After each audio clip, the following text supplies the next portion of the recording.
The state of Texas has experienced unprecedented flooding in the past week, with nearly all of its major cities facing either flooded rivers or the kind of flash flooding that comes when you get 10 inches of rain in a single day. An image I saw on the internet showed houses and automobiles standing in several feet of water, and the caption read, "Why don't you try cutting taxes for the rich and let the free market sort this out?" The earth, speaking globally, is very slowly warming.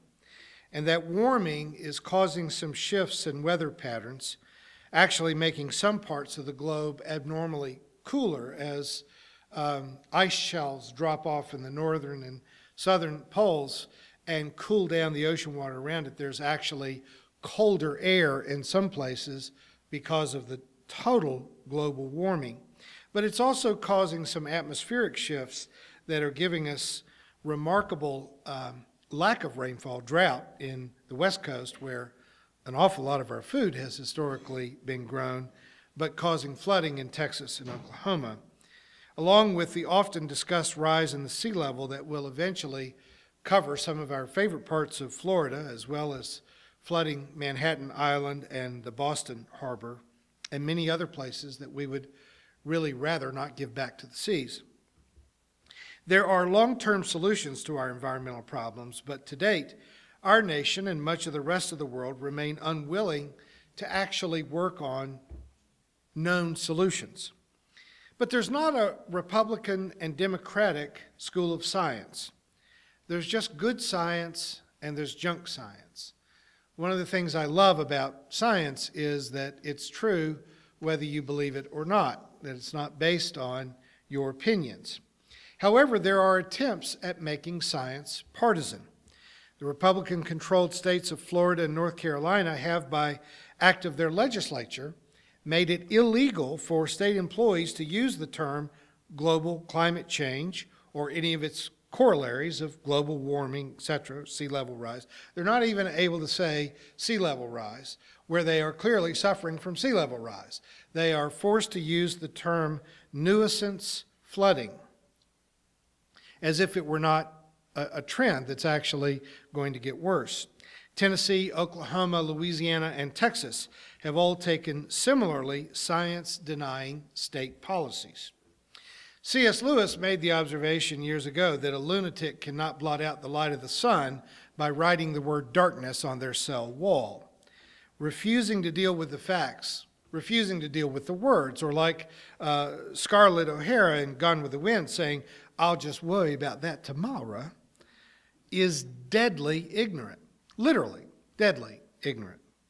However, even though it is somewhat satisfying to see Texas officials who voted against funding for Sandy relief just 3 years ago now demanding federal relief in light of their much less devastating flooding in Texas, it is not helpful for us to simply make fun of their hypocrisy.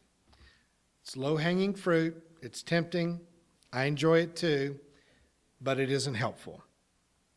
In the scripture lesson that Jennifer read for us from Isaiah, in a vision, the young prophet feels that he's being called upon to confront the hypocrisy, the injustice, and the evil of his society, but he objects, saying, "I'm a man of unclean lips, and I live in a world full of people with unclean lips," which is to say, I understand we're messed up. I mean, even in his day, he could say they had huge income disparity. One of the biggest problems of their society was that they had a very small, wealthy, aristocratic class that was impoverishing and punishing the working class.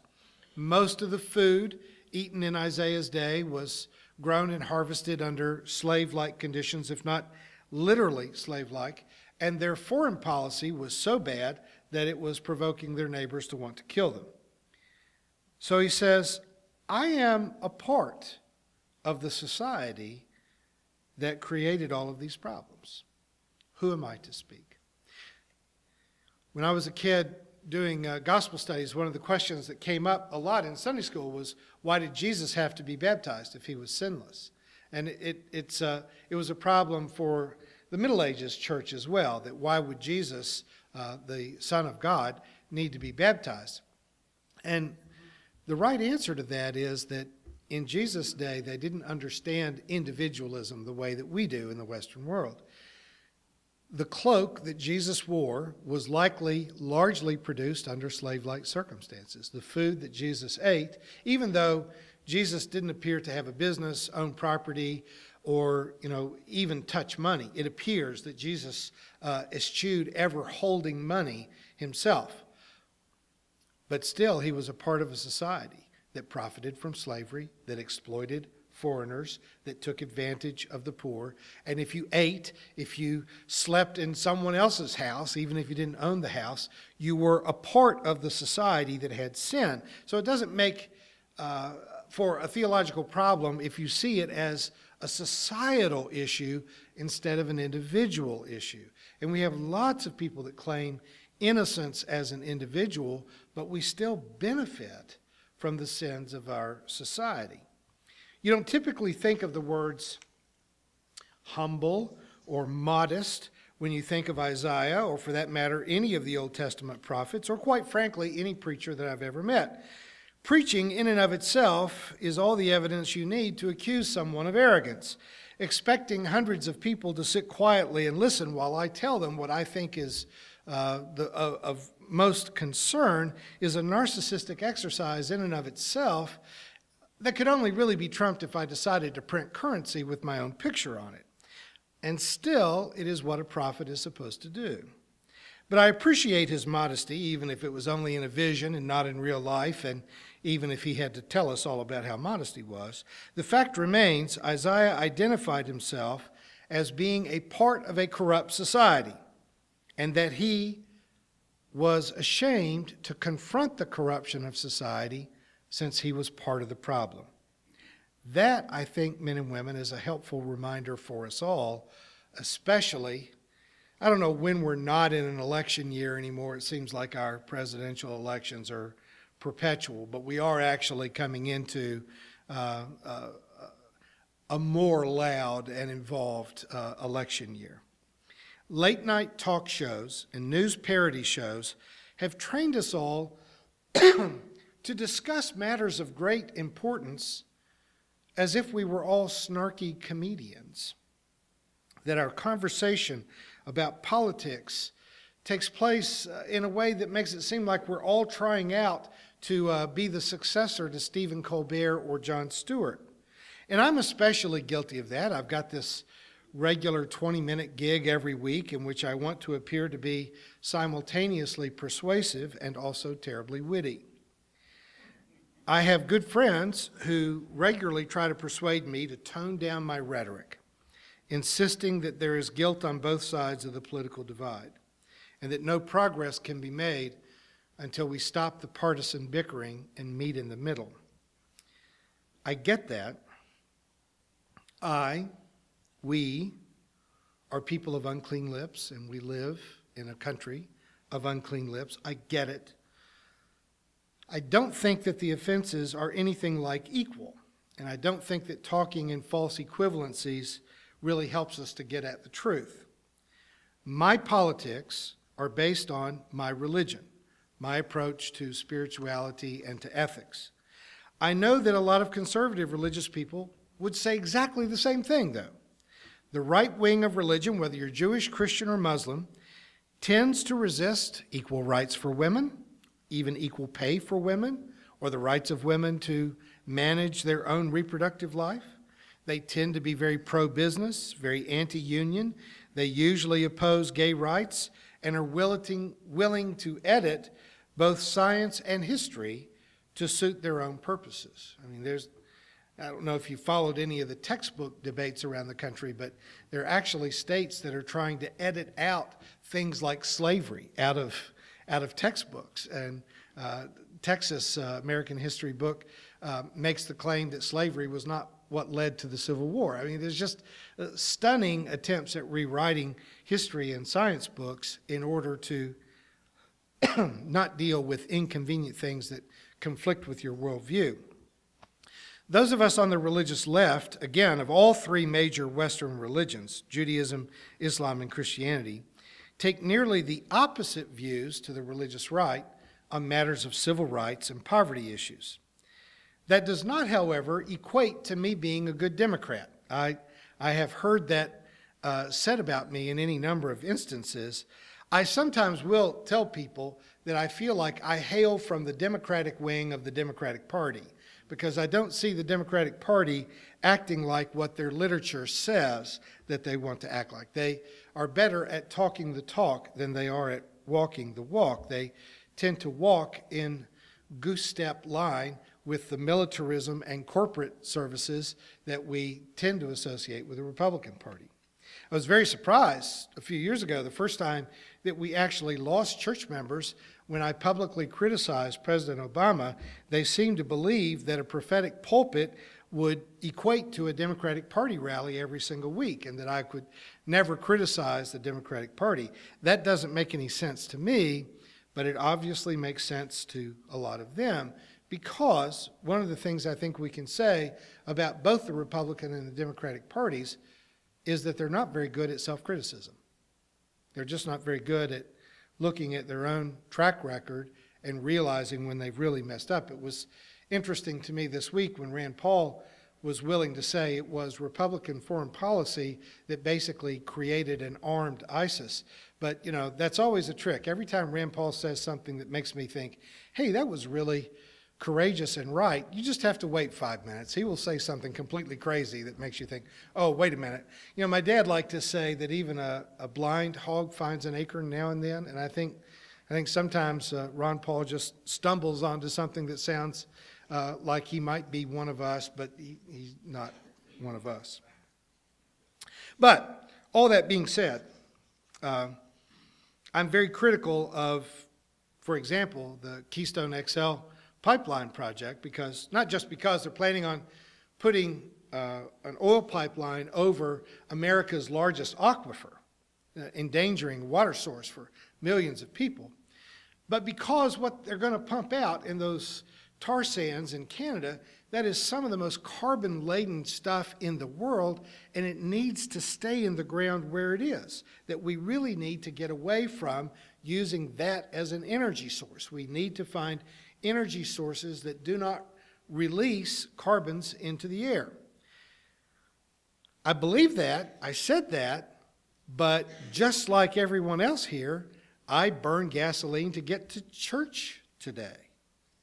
And as much as I'm opposed to slavery, I am aware that the shoes on my feet, the tie around my neck, and the sports coat that I'm wearing were all manufactured in South Korea in sweatshops that break all kinds of child labor laws and would not be legal to operate in the United States. I had English tea at breakfast at my home this morning, but I know the tea wasn't grown in England, and I am aware that where it was grown and harvested was in circumstances that would be appalling. So even though I don't believe in slavery, even though I have environmental convictions and desires, still I know that I am a man of unclean lips and that I live in a nation of unclean lips. I suspect that I am employed by a church largely comprised of people with unclean lips. None of us are innocent. And so the name-calling doesn't make any sense. The constant blaming, the rhetoric, the finger-pointing, the derision of those that are different from us, as entertaining as it is, and the way that social media lends itself to a photograph and a one-sentence caption that is entertaining, but it is not helpful because we are all a part of that society. Isaiah, in his vision, endured an angel taking a hot coal and pressing it against his lips as a sign of purification. This didn't really happen. This was a vision, okay? It's not a technique. Don't try it. But it was saying, yes, you are a part of it, and yet you are obligated to speak truth to power. That even standing in the middle of the hog farm, you've got to still be willing to condemn the mess. Minus the hot coals to the lips, it is our job to speak truth to power. What do you believe are the most important issues facing our society? If I ask you to just name 3 things that are the biggest problems facing our society that must be addressed, your list might be different than mine, but probably we would agree if we made the list 10. But the 3 biggest things that I think we should be talking about, thinking about, and addressing as a society, number 1 is income disparity, as the wealth and capital of the country is being funneled to the wealthiest people at the top. Second is our dependence on fossil fuels.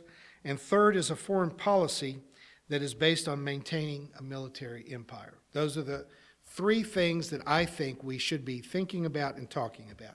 Income disparity, use of fossil fuels, and all of the militarism that's the military-industrial complex and everything related to keeping foreign bases manned, occupied, supplied, that were built to help fight World War II. As best I can tell, that's over now, and there needs to be some substantive changes.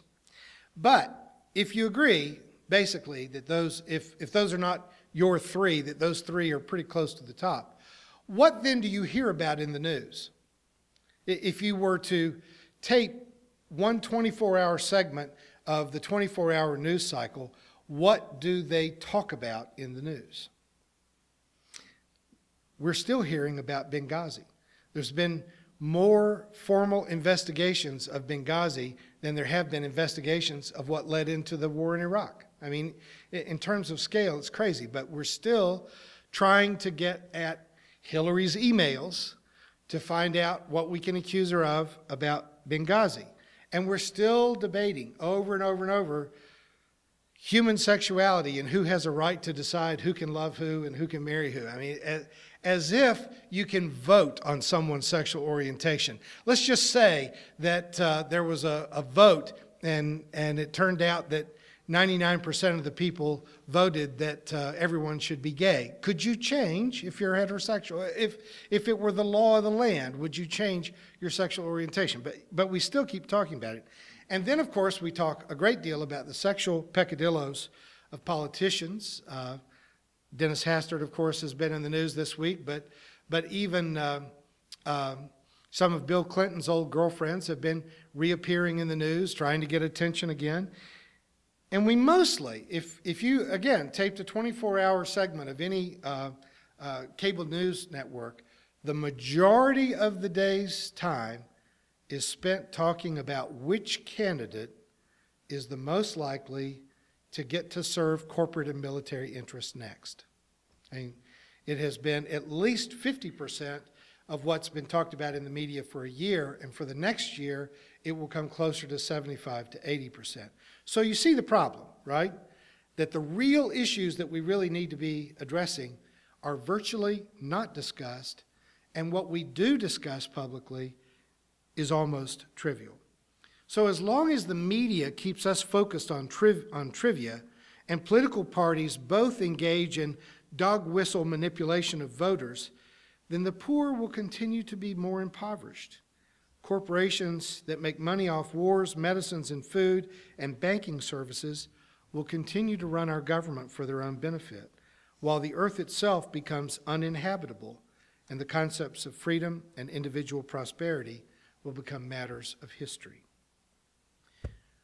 We have been a part of a society of unclean lips, but we can be the prophetic voice that guides our path towards a more peaceful, sustainable, and just society. But we have to fall in love with the truth, and we have to find the courage to step out of the system so that the world itself can be changed. Thanks.